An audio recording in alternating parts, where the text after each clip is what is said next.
I am going to start a series of class 9th for science subject, and today this is the first chapter of this series, fundamental unit of life.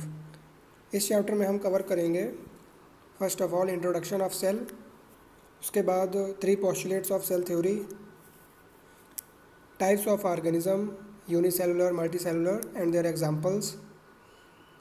Then we will study types of cell, definition of cell organelles, difference between plant cell and animal cell, structure and function of plasma membrane, then transportation of substances by the process of diffusion and osmosis, then hypertonic solution, hypotonic and isotonic solution and their effect on cell wall, and then we will cover various types of cell organelle like nucleus, cytoplasm, endoplasmic reticulum, Golgi apparatus, lysosome, mitochondria, plastids, vacuoles, and finally we will cover cell division. Class 8 में आपने पढ़ा था कि हमारी body millions of cell से मिलकर बनती है. इसी सेल के बारे में हम डिटेल में पढ़ने वाले हैं इस चैप्टर में. हर बॉडी, चाहे वो लिविंग हो या नॉन लिविंग हो, किन्हीं स्मॉलेस्ट यूनिट से मिलकर बनती है. जैसे अगर मैं किसी बिल्डिंग की बात करूं या स्ट्रक्चर की बात करूं तो उसमें इस तरह की छोटी छोटी ब्रिक्स होती हैं जिनको मिलाकर एक बिल्डिंग स्ट्रक्चर बनता है. उसी तरह हमारी बॉडी में भी बहुत सारी छोटी छोटी यूनिट्स होती हैं जिनको मिलाकर हमारी पूरी बॉडी बनती है. तो हमारी सिर्फ बॉडी ही नहीं, जितने इस यूनिवर्स में जितने भी लिविंग ऑर्गेनिज्म हैं उसमें सभी में इस तरह की छोटी छोटी यूनिट प्रेजेंट होती हैं जिन्हें हम सेल कहते हैं. हर लिविंग ऑर्गेनिज्म इन्हीं छोटी यूनिट से मिलकर बनता है. जैसे यहाँ पर मैंने ये पिक्चर शो की है. किसी बिल्डिंग को जब आप जूम करोगे तो आपको इस तरह की छोटी छोटी ब्रिक्स दिखेंगी जिनको मिलाकर ये पूरी वॉल बनी हुई है. उसी तरह जब आप किसी लिविंग ऑर्गेनिज्म को जूम करोगे, माइक्रोस्कोप में देखोगे तो आपको कुछ इस तरह का स्ट्रक्चर मिलेगा. इस तरह की छोटी छोटी यूनिट होंगी उसमें, जिसे हम सेल कहते हैं. Now cell is a structural and functional unit of life. Cell को स्ट्रक्चरल एंड फंक्शनल दोनों ही क्यों कहते हैं? अगर मैं इस वॉल की बात करूं तो वॉल में जो स्मॉलेस्ट यूनिट है ये ब्रिक है. ओके, तो ये ब्रिक इस पूरी बिल्डिंग को स्ट्रक्चर दे रही है. तो मैं बोल सकता हूँ कि these bricks are the structural unit of this wall, right. लेकिन इन सेल की अगर मैं बात करूँ तो ये स्ट्रक्चरल भी हैं, फंक्शनल भी हैं. ऐसा क्यों? अगर मैं दोनों कंपेयर करूँ तो ये जो ब्रिक्स हैं ये स्ट्रक्चर तो प्रोवाइड कर रही हैं बट ये खुद कोई फंक्शन परफॉर्म नहीं करती हैं. लेकिन अगर मैं सेल की बात करूँ तो सेल हमारी पूरी पूरी बॉडी को एक स्ट्रक्चर भी दे रही हैं और ये खुद में फंक्शन भी करती हैं. जैसे हमारी पूरी बॉडी रेस्पिरेशन करती है, डाइजेशन करती है, उसका खुद का एक कंट्रोलिंग सिस्टम होता है. उसी तरह हमारी सारी सेल्स का भी खुद के फंक्शन होते हैं. वो भी रेस्पिरेशन करती हैं, डाइजेशन करती हैं, कंट्रोलिंग सिस्टम होता है. सारे फंक्शन जो एक बॉडी करती है वो एक सेल इंडिविजुअली भी करती है. That's why cell is a structural and functional unit of life, क्योंकि स्ट्रक्चर भी प्रोवाइड कर रही है हमारी बॉडी को और इंडिविजुअली फंक्शन भी कर रही है हर सेल. तो we can say it is a structural and functional unit of life. अब बहुत सारी सेल को मिलाकर एक टिश्यू बनता है. ये आपने क्लास 8 में पढ़ा था. जैसे अगर मैं एक टिश्यू की बात करूँ, फॉर एग्जांपल एपिथेलियल टिश्यू या मैं मेरिस्टेमेटिक टिश्यू की बात करूँ तो इसमें मिलियंस ऑफ सेल होती हैं. मिलियंस ऑफ सेल के कॉम्बिनेशन से आपका टिश्यू बनता है. जैसे अगर मैं इसे नॉन लिविंग स्ट्रक्चर की बात करूँ तो बहुत सारी ब्रिक्स आपस में मिलकर एक वॉल बना रही हैं. ठीक है, तो वॉल क्या हो गया? एक तो टिश्यू की तरह हो गया, बहुत सारी ब्रिक्स मिलकर एक वॉल बना रही हैं. फिर उसी तरह लिविंग ऑर्गेनिज्म में बहुत सारे टिश्यू मिलकर एक ऑर्गन बनाते हैं. ओके, जैसे आपका लीवर एक ऑर्गन है, आपकी स्किन एक ऑर्गन है, आपका डाइजेस्टिव सिस्टम, आपका brain, these are all organs. तो उसी तरह अगर मैं नॉन लिविंग की बात करूं तो जैसे बहुत सारी वॉल मिलकर एक बिल्डिंग, एक स्ट्रक्चर रेडी करेंगी. ठीक है, तो ब्रिक से वॉल और बहुत सारी वॉल मिलकर एक रूम या फिर एक स्ट्रक्चर रेडी करेंगी. उसी तरह आपका लिविंग ऑर्गेनिज्म में बहुत सारी सेल मिलकर एक टिश्यू और बहुत सारे टिश्यू मिलकर एक ऑर्गन बनाएंगे और फिर उसके बाद ये बहुत सारे ऑर्गन मिलकर एक कंप्लीट बॉडी फॉर्म करेंगे. अब बात करते हैं सेल की डिस्कवरी किसने की थी. तो cell was discovered by Robert Hooke in 1665. इन्होंने खुद का एक माइक्रोस्कोप बनाया था जिसकी हेल्प से इन्होंने कुछ ऑब्जर्वेशन की थी और उन ऑब्जर्वेशन के बेसिस पर इन्होंने बोला कि हर बॉडी किन्हीं छोटी यूनिट से मिलकर बनती है. That is called cell. Cell का ओरिजिनल मतलब होता है space. Now there are 3 postulates of cell theory. अब ये postulates क्या होते हैं? Those are 100% true in every conditions. ठीक है, साइंटिस्ट लोग जब बहुत सारे एक्सपेरिमेंट ऑब्जर्वेशन करते हैं उसके बाद जो चीज़ें ऐसी निकल कर आती हैं जो हर कंडीशन में ट्रू हो रही होती हैं, ठीक है, वो आपके होते हैं पोस्टुलेट। तो जब साइंटिस्ट ने बहुत सारी ऑब्जर्वेशन की तो उन्हें कुछ चीज़ें ऐसी कॉमन मिली जो हर बार ट्रू हो रही थी, हर कंडीशन में ट्रू थी। जिसमें कि पहली है, all living organisms are composed of cell. जितने भी लिविंग ऑर्गेनिज्म हैं सारे सेल से मिलकर बनते हैं, लिविंग ऑर्गेनिज्म। ओके, सभी में सेल प्रेजेंट होंगी, चाहे वो कोई बैक्टीरिया हो, चाहे एनिमल हो, ह्यूमन हो, सभी में सेल तो प्रेजेंट होंगी ही होंगी। Second postulate is cell is the fundamental unit of life. It means, what is the meaning of fundamental? Fundamental means basic, 100% true, that can never be changed। यानी कि किसी बॉडी में अगर लाइफ है तो सेल प्रेजेंट होगी। Third postulate is all new sales come from pre existing cells. It means जितनी भी सेल होंगी वो कहीं आसमान से नहीं टपकेंगी, जितनी सेल पहले से प्रेजेंट है वो खुद में डिवाइड होकर न्यू सेल फॉर्म करेंगे। सारी सेल्स अपनी पेरेंट सेल से ही फॉर्म होंगी डिवाइड होकर। जैसे एक सेल है यहाँ पर तो वो खुद में डिवाइड होकर अपनी 2 डॉटर सेल्स बनाएगी, फिर वो फर्दर अपने फिर से टू सेल्स फॉर्म करेंगे। तो इस तरह डिवीज़न चलता रहेगा। तो सारी सेल्स प्री एग्जिस्टिंग सेल से ही फॉर्म होंगी। Now on the basis of existence there are 2 types of organism, unicellular and multicellular. Uni as the name suggest, uni means single and multi means many. यानी कि those organism which have only single cell are known as unicellular and the organism which have more than 2 cells are known as multicellular.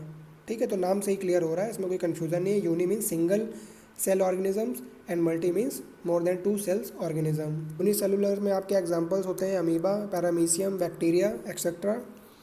These are all unicellular. Unicellular का मतलब है कि एक single cell ही सारे function perform कर रही होगी। जैसे एक सिंगल सेल, अगर मैं अमीबा की बात करूँ तो अमीबा का स्ट्रक्चर कुछ इस तरह होता है, ठीक है, उसके पास बीच में न्यूक्लियस होता है। तो उसके खुद में जितने एक बॉडी फंक्शन परफॉर्म करती है, for example digestion, respiration, controlling system, accretion, ये सारे फंक्शन ये अमीबा एक सेल में ही सारे कर रही होती है। इसको किसी अदर सेल की ज़रूरत नहीं होती, स्पेशल टाइप ऑफ सेल्स की रिक्वायरमेंट नहीं होती है। But in the case of multi cellular तो यहाँ पर एक सिंगल सेल सारे फंक्शन परफॉर्म नहीं करती, कुछ ग्रुप ऑफ सेल्स का कुछ स्पेशल फंक्शन होता है। जैसे डाइजेशन के लिए अलग ग्रुप ऑफ सेल्स होगा, कंट्रोलिंग सिस्टम के लिए अलग ग्रुप ऑफ सेल्स होगा, ट्रांसपोर्टेशन के लिए अलग ग्रुप ऑफ सेल्स होगा। तो मल्टी सेलुलर में हर सेल कुछ अलग स्पेशल फंक्शन कर रही होती है, एक सिंगल सेल सारे फंक्शन परफॉर्म नहीं कर पाती। ठीक है, तो ऐसे में आपके एग्जाम्पल होंगे plants, human beings, animals, these are all multicellular organism. Cell shape, cells vary in shape and size according to the kind of function they perform. It means cell का जो डिज़ाइन होता है, जिस तरह का उसका shape होता है, वो उसके फंक्शन के अकॉर्डिंग होता है। फॉर एग्जांपल अगर मैं यहाँ पर जाइलम का स्ट्रक्चर देखूँ, जाइलम का शेप देखूँ तो कुछ पाइपलाइन स्ट्रक्चर होता है, और ऐसा इसलिए होता है क्योंकि उसका फंक्शन भी कुछ उसी तरह का है। जाइलम क्या करते हैं, transport water from roots to other parts of the plant. ठीक है, तो उसको वाटर ट्रांसपोर्ट करना है तो उसका स्ट्रक्चर भी पाइपलाइन स्ट्रक्चर है। उसी तरह अगर मैं नर्व सेल की बात करूँ तो नर्व सेल का जो पूरा स्ट्रक्चर है तो आप देख पा रहे होगे नेटवर्क लाइक स्ट्रक्चर है, ये देखिए, और इसका फंक्शन भी कुछ इसी तरह है, सिग्नल ट्रांसफ़र करना। तो इट मीन्स जिस तरह की सेल होती है उसका फंक्शन होता है, उसका शेप भी उसी के अकॉर्डिंग होता है। अब यहाँ पर एक बात नोटिस करने वाली है कि जो सेल का साइज़ होता है वो सेम बॉडी में सेम ही होता है। फॉर एग्ज़ाम्पल अगर मैं ह्यूमन की बात करूँ तो ह्यूमन में चाहे वो कोई न्यू बॉर्न बेबी हो या कोई मैच्योर बॉडी हो, एडल्ट हो, उनमें जो सेल का साइज़ होगा, जिस तरह की भी सेल होगी वो सेम ही होगी, उनका साइज़ सेम ही होगा। यानी कि उसकी बॉडी से फ़र्क नहीं पड़ता कि कोई बॉडी कितनी बड़ी है या कितनी छोटी है। अगर ह्यूमन है तो बॉडी कितनी भी बड़ी छोटी हो, सेल का साइज़ सेम ही होगा दोनों में। अगर मैं किसी एनिमल की बात करूँ, एलिफेंट की बात करूँ या रैट की बात करूँ, तो उनकी बॉडी का साइज़ कितना भी बड़ा हो या छोटा हो, लेकिन अगर सेम स्पीसीज़ है, सेम बॉडी है, एलिफेंट है या रैट है, तो एलिफेंट कितना भी बड़ा हो कितना ही छोटा हो, उनका जो सेल का साइज़ होगा वो सेम ही होगा। तो सेल का साइज़ बॉडी पर डिपेंड नहीं करता है कि उसकी बॉडी कितनी बड़ी या छोटी है, सेल सेम ही होती है। Now types of cell, there are two types of cells, prokaryotic and eukaryotic. Prokaryotic आपकी अनडेवलप्ड सेल्स होती हैं जो सबसे पहले डेवलप हुई थी, जैसे कि आपको पता है कि सब सोलर सिस्टम आपका फॉर्म हुआ था, उसके बाद जब जब लिविंग ऑर्गेनिज्म एग्जिस्टेंस में आए तो सबसे पहले आपके पास प्रोकैरियोटिक सेल फॉर्म हुई थी। उसके बाद उन्हीं में एवोल्यूशन हुआ, एवोल्यूशन के बाद यूकैरियोटिक सेल आई, यानी कि सबसे पहले आपके यूनिसेलुलर ऑर्गेनिज्म बने, उसके बाद यूनिसेलुलर से एवोल्यूशन होने के बाद मल्टी सेलुलर ऑर्गेनिज्म बने। ठीक है, यानी कि स्टार्टिंग में अनडेवलप्ड सेल्स थी, अनडेवलप्ड होने के बाद उसमें कुछ चेंजेस हुए, मॉडिफिकेशंस हुए, और उसके बाद कुछ न्यू चीज़ें उसमें ऐड हुई और यूकैरियोटिक सेल फॉर्म हुए। तो इनमें true nucleus is absent. True nucleus का मतलब क्या होता है, और में देख सकते हैं इसके अंदर जो पर्पल कलर का न्यूक्लॉइड डीएनए एंड राइबोसोम फिल्ड है, इसके बाहर कोई भी मेम्ब्रेन नहीं है, इसके बाहर कोई भी मेम्ब्रेन प्रेजेंट नहीं है, ये ऐसे ही ओपन साइटोप्लाज्म में एम्बेडेड है। जबकि अगर मैं यूकैरियोटिक की बात करूँ तो जो इसका न्यूक्लियस है उसके पास मेम्ब्रेन है, वो उसको सेपरेट कर रहा है, साइटोप्लाज्म से न्यूक्लियोप्लाज्म को सेपरेट कर रहा है, इसके पास खुद की बाउंड्री है। But in the case of prokaryotic cell there is no boundary between cytoplasm and nucleoid. Second point is they are primitive and incomplete cells. अब इनकम्प्लीट क्यों है? पहला पॉइंट तो यही है कि इसमें न्यूक्लियर मेम्ब्रेन प्रेजेंट नहीं है, जो न्यूक्लॉइड है उसके बाहर कोई भी मेम्ब्रेन प्रेजेंट नहीं है जो इसको सेपरेट कर सके। सेकेंड पॉइंट, इसमें कुछ सेल ऑर्गेनल्स हैं जो एब्सेंट हैं, कुछ सेल ऑर्गेनल्स जो यूकैरियोटिक में प्रेजेंट है बट प्रोकैरियोटिक सेल में नहीं होते, इसलिए इनकम्प्लीट है।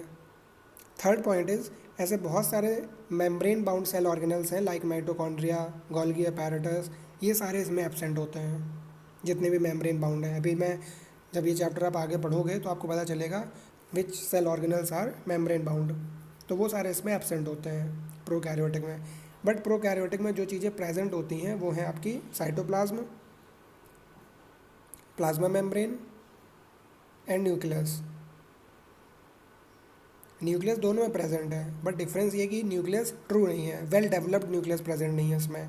वेल डेवलप्ड का मतलब इसमें न्यूक्लियर मेम्ब्रेन एब्सेंट है, न्यूक्लियस के अंदर का जो मटेरियल होता है वो इसमें ओपनली एम्बेडेड है साइटोप्लाज्म में, जो उसको सेपरेट कर सके वो प्रेजेंट नहीं है मेम्ब्रेन। फिर fourth point is, size of the cell is generally 0.1 to 5 micrometre. Eukaryotic cell से काफ़ी छोटी होती हैं। Then membrane bound cell organelles are absent, as I already told you. Then reproduction is always asexual, और asexual reproduction के types क्या होते हैं? बाइनरी फिजन, फ्रेगमेंटेशन, बड फॉर्मेशन, ये सारे इन तरह के मेथड से रिप्रोड्यूस होते हैं। Examples of prokaryotic cells are archaebacteria, blue green algae etcetera, these are all prokaryotic cells. अब फिर फर्दर जब एवोल्यूशन हुआ, कुछ नए मॉडिफिकेशंस हुए उन्हीं सेल्स में, कुछ नए सेल ऑर्गेनल्स डेवलप हुए तो यूकैरियोटिक सेल एग्जिस्टेंस में आई। इनमें क्या होता है, ये जो पूरा न्यूक्लियस होता है वो वेल डेवलप्ड होता है, क्योंकि वेल डेवलप्ड का मतलब इनके पास खुद की न्यूक्लियर मेम्ब्रेन होती है। जैसे मैंने पहले बताया था, इनका ये देखिए न्यूक्लियस, और न्यूक्लियस के पास ये पूरा मेम्ब्रेन बनी हुई है, इसको सेपरेट कर रही है साइटोप्लाज्म से। जो साइटोप्लाज्म ये सेल के बाहर फिल्ड होता है, फ्लूइड लाइक स्ट्रक्चर, अभी मैं आगे के स्लाइड्स में एक्सप्लेन करूँगा व्हाट इज साइटोप्लाज्म। तो nuclear membrane is present in eukaryotic cells, that why nucleus is well developed. They are advanced and complete cells. complete क्यों है? क्योंकि इसमें बहुत सारे सेल ऑर्गेनल जो मेम्ब्रेन बाउंड है वो प्रेजेंट है।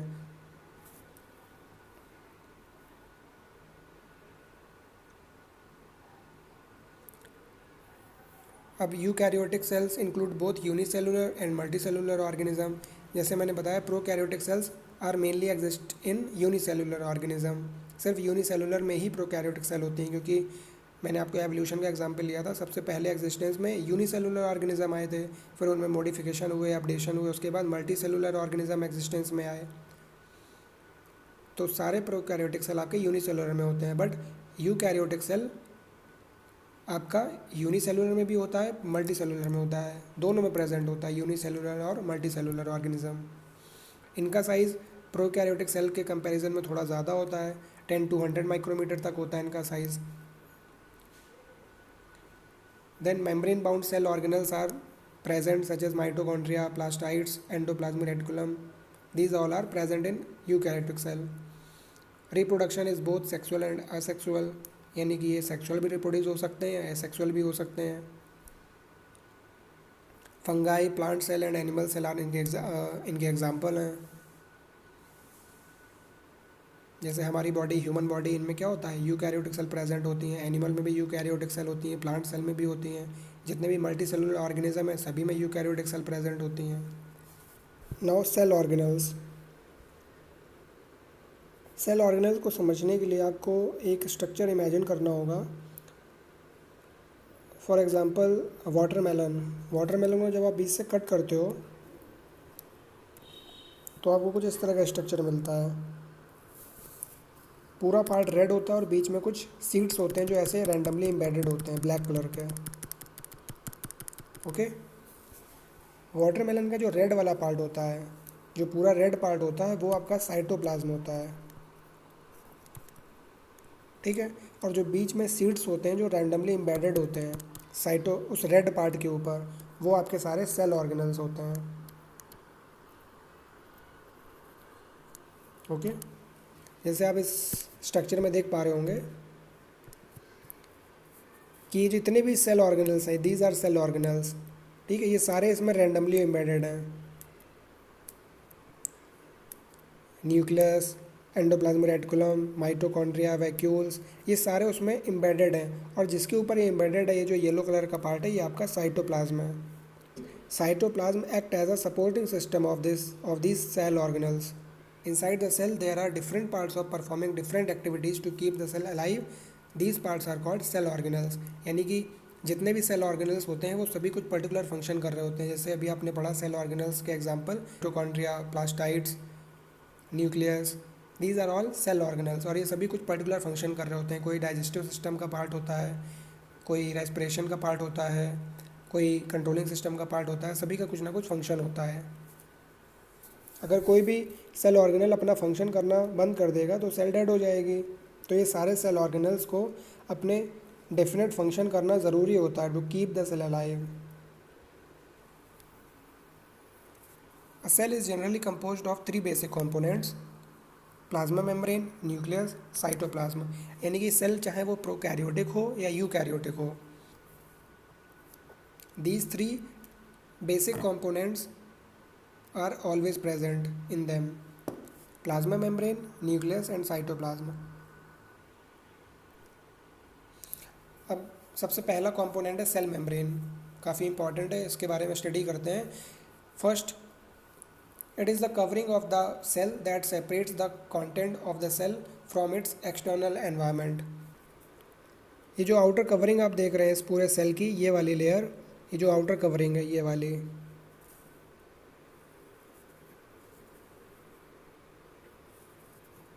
इसको जब आप जूम करोगे, इस लेयर को जब आप जूम करोगे माइक्रोस्कोप में, तो आपको कुछ इस तरह का स्ट्रक्चर मिलेगा। इस तरह का स्ट्रक्चर।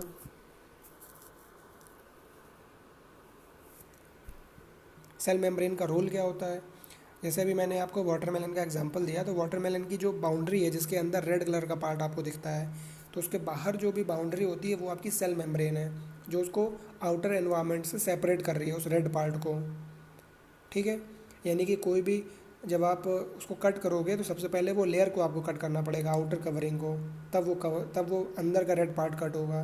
तो सेल मेम्ब्रेन एक सेल का उसी तरह का पार्ट होता है, आउटर कवरिंग। अगर मैं इसके स्ट्रक्चर की बात करूँ तो it is a living part of the cell and very thin, delicate, elastic and selectively permeable membrane. अभी सेलेक्टिव परमेबल मेम्ब्रेन का क्या मतलब है?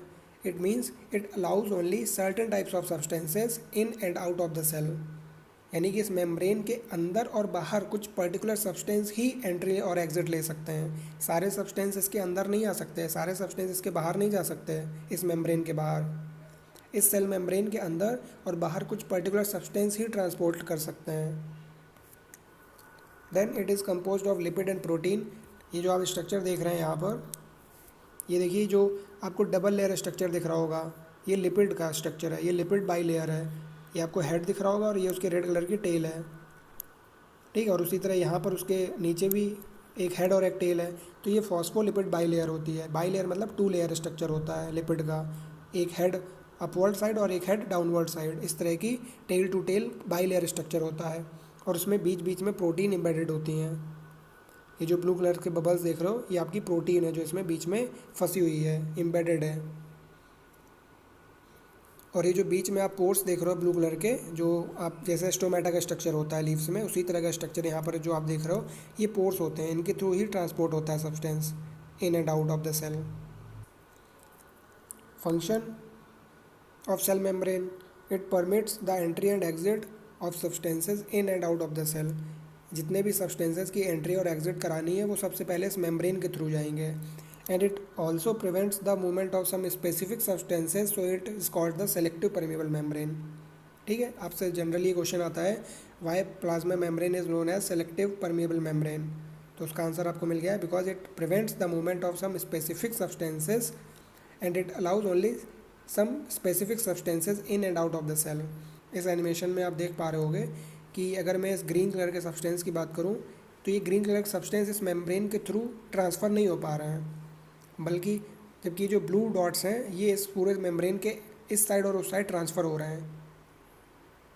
यानी कि ग्रीन कलर के ये जो ग्रीन कलर के मॉलिक्यूल्स हैं इनको इस मेम्ब्रेन से एंट्री नहीं मिल रही है, सिर्फ ये जो ब्लू कलर के बबल्स हैं सिर्फ इनको ही एंट्री और एग्जिट मिल रही है मेम्ब्रेन से। अब बात करते हैं जो पूरा प्रोसेस होता है मूवमेंट का, सब्सटेंसेस का transportation in and out of the cell through plasma membrane, तो किस प्रोसेस के थ्रू होता है। ये दो प्रोसेस होती हैं बेटा, डिफ्यूज़न एंड ऑस्मोसिस। पहली प्रोसेस है डिफ्यूज़न। डिफ्यूज़न में क्या होता है वो देखते हैं। The spontaneous movement of molecule from a region of their high concentration to a region of their lower concentration is known as diffusion. अभी कुछ भी डेफिनेशन से नहीं समझ आया होगा। यहाँ पर मैंने एक ट्यूब लिया हुआ है और ट्यूब के बीच में मैंने ऐसे पार्टीशन किया हुआ है,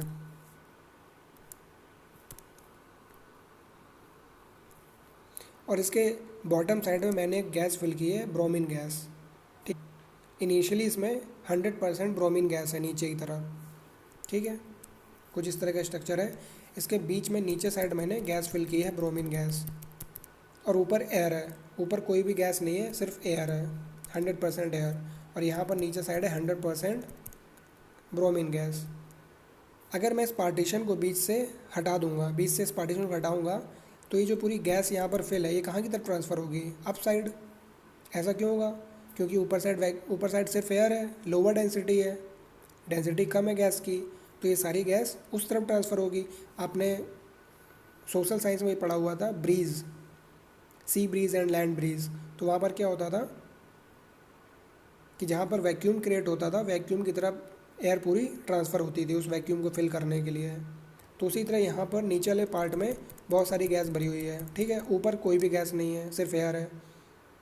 तो ये सारी गैस ऊपर की तरफ शिफ्ट होगी, और ये तब तक शिफ्ट होगी जब तक पूरा इक्विलिब्रियम मेंटेन नहीं हो जाता। इक्विलिब्रियम मीन्स जितनी गैस नीचे हो उतनी ऊपर हो, दोनों साइड बैलेंस हो जाए। जैसे आपका बैलेंस होता है, आपने देखा होगा शॉप में, अगर कभी जाओ आप पुरानी शॉप में, तो बैलेंस होता है, उसके इस तरफ एक वेट रखा जाता है और इस तरफ उसके आप अपनी प्रोडक्ट को रखते हो, और ये बीच में तब आ जाता है जब इस तरफ का वेट और इस तरफ का वेट बराबर हो जाता है। ठीक है, तो वो बैलेंस हो जाता है। उसी तरह यहाँ पर ये तब तक गैस ऊपर की तरफ ट्रांसफ़र होगी जब यहाँ पर भी 50% ब्रोमीन और यहाँ पर भी 50% ब्रोमीन नहीं हो जाएगी। अभी क्या था, पहले कंडीशन में नीचे वाले में 100% ब्रोमीन थी और ऊपर 100% एयर थी। जब मैं इस बीच से इस पूरे पार्टीशन को हटा दूंगा तो ऊपर 50% ब्रोमीन एंड 50% एयर हो जाएगी, और नीचे भी 50% ब्रोमीन और 50% एयर हो जाएगी। ठीक है, और ये पूरी कंडीशन इक्विलिब्रियम हो जाएगी। अब आप इस पूरी पिक्चर को देखो, आपको क्या समझ आ रहा है, देखिए।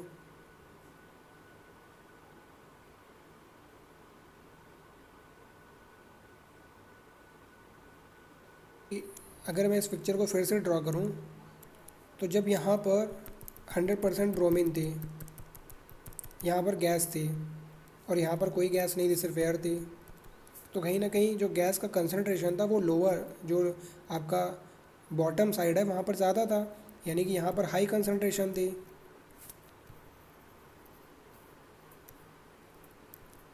और ऊपर साइड लो कंसनट्रेशन थी, लो कंसनट्रेशन ऑफ गैस। तो जब मैंने इस बीच से इस पूरे पार्टीशन को हटाया तो सारी गैस ने अपना जो मूवमेंट हुआ ऊपर की तरफ हुआ, इसका मतलब इस पूरी गैस ने ट्रांसफ़र लिया लो कंसनट्रेशन की साइड।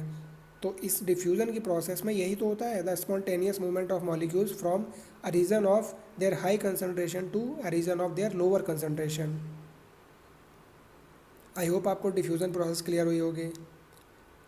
जिस साइड भी कंसनट्रेशन ज़्यादा होगी उस साइड से उस साइड की तरफ मूवमेंट होगा पार्टिकल्स का जिस साइड पे कंसनट्रेशन कम है। अब ये अगर मैं इसको फिर से बनाऊँ, फिर से इस साइड में ऊपर की तरफ कर देता हूँ, यहाँ पर पार्टिकल ज़्यादा कर देता हूँ, यहाँ पर मैंने कोई गैस फिल कर दी, कोई भी। जब मैं इस पार्टीशन को बीच से हटाऊंगा तो ये सारा मूवमेंट किस साइड होगा, लोअर साइड, क्योंकि बॉटम में अब क्या है, लो कंसनट्रेशन है, और टॉप में अब क्या हो जाएगी, हाई कंसनट्रेशन हो जाएगी। तो इसका मतलब गैस का मूवमेंट हमेशा उस साइड होगा जहाँ पर लो कंसनट्रेशन है, to maintain the equilibrium condition. जब दोनों साइड गैस का कंसनट्रेशन इक्वल हो जाएगा तब वो कंडीशन वहाँ पर ही वो प्रोसेस स्टॉप हो जाएगी। तो डिफ्यूज़न यही प्रोसेस होता है, movement of particles from a region of high concentration to low concentration. Now osmosis. Osmosis is the movement of water across a semi permeable membrane. जो आपने अभी डिफ्यूज़न प्रोसेस पढ़ी है, osmosis is the special case of diffusion. वहाँ पर जो movement हो रहा था, movement of particles from higher concentration to lower concentration. Osmosis में भी सेम वही प्रोसेस होता है, movement of particles from higher concentration to lower concentration, but यहाँ पर मूवमेंट सिर्फ वाटर का होता है through a semi permeable membrane. यानी कि यहाँ पर जैसे डिफ्यूज़न प्रोसेस में पार्टिकल्स का movement higher concentration to lower concentration हो रहा था, उसी तरह ऑस्मोसिस की प्रोसेस में वाटर का मूवमेंट होगा from higher concentration to lower concentration through a semi permeable membrane, and this semi permeable membrane is the mandatory condition for osmosis. अगर ये सेमी परमेबल मेम्ब्रेन बीच में नहीं है तो ऑस्मोसिस प्रोसेस नहीं हो पाएगी। जैसे यहाँ पर इस पिक्चर में आप देख पा रहे होंगे, ये जो बीच में डॉटेड लाइन है इस तरह की, ये आपकी सेमी परमेबल मेम्ब्रेन है, ठीक है। और इस साइड पे, राइट हैंड साइड पे, जो ग्रीन कलर के बबल्स हैं वो शुगर के हैं, और जो ब्लू कलर के बबल्स हैं वो वाटर के हैं। तो इस साइड पे आपको जो कंसनट्रेशन है शुगर की वो ज़्यादा है, और वाटर की कंसनट्रेशन लेफ़्ट हैंड साइड में ज़्यादा है। यहाँ पर वाटर की कंसनट्रेशन ज़्यादा है और राइट हैंड साइड में वाटर की कंसनट्रेशन कम है। तो वाटर का मूवमेंट कहाँ से होगा, high concentration to lower concentration, यानी कि left hand side to right hand side, और बीच में सेमी परमेबल मेम्ब्रेन है। इसका मतलब जो वाटर का मूवमेंट होगा लेफ्ट हैंड साइड से राइट हैंड साइड होगा, इसीलिए यहाँ पर वाटर कम हो रहा है और राइट हैंड साइड पे वाटर का लेवल इंक्रीज़ हो रहा है। ऑस्मोसिस प्रोसेस का बेस्ट एग्जांपल है जो रेजिन्स होते हैं, जब आप नाइट में उनको पानी में भिगो कर रखते हो, तो जब आप मॉर्निंग में उनको देखते हो तो उसमें अंदर पानी भर जाता है और उनका साइज़ बड़ा हो जाता है रेजिन्स का। क्यों? क्योंकि जब आप रेजिन्स को वाटर में डालते हो तो रेजिन्स के अंदर वाटर की कंसनट्रेशन कम होती है, और जब आप उसको पानी में भिगो कर रख देते हो फॉर द एंटायर नाइट तो वाटर का मूवमेंट रेजिन्स के अंदर होता है। क्योंकि मैंने बताया ऑस्मोसिस प्रोसेस में the movement of water from higher concentration to lower concentration, तो अब यहाँ पर रेजिन्स में वाटर की कंसनट्रेशन कम है तो वाटर का मूवमेंट रेजिन्स के अंदर होगा, इसीलिए सुबह टाइम पे वो रेजिन्स फूल जाती हैं। ऑस्मोसिस में ही एक केस होता है रिवर्स ऑस्मोसिस, जिसे बोलते हैं आरओ। ठीक है, आरओ आपका ये जो वाटर प्यूरीफायर होता है उसी प्रिंसिपल पे वर्क करता है, रिवर्स ऑस्मोसिस पे। अगर इस फिगर को, पूरे फिगर को अगर मैं ऐसा ही बना रहने दूँ, ओके, ये जो बीच में आप बाउंड्री देख रहे हो ये आपकी मेम्ब्रेन है, सेमी परमेबल मेम्ब्रेन।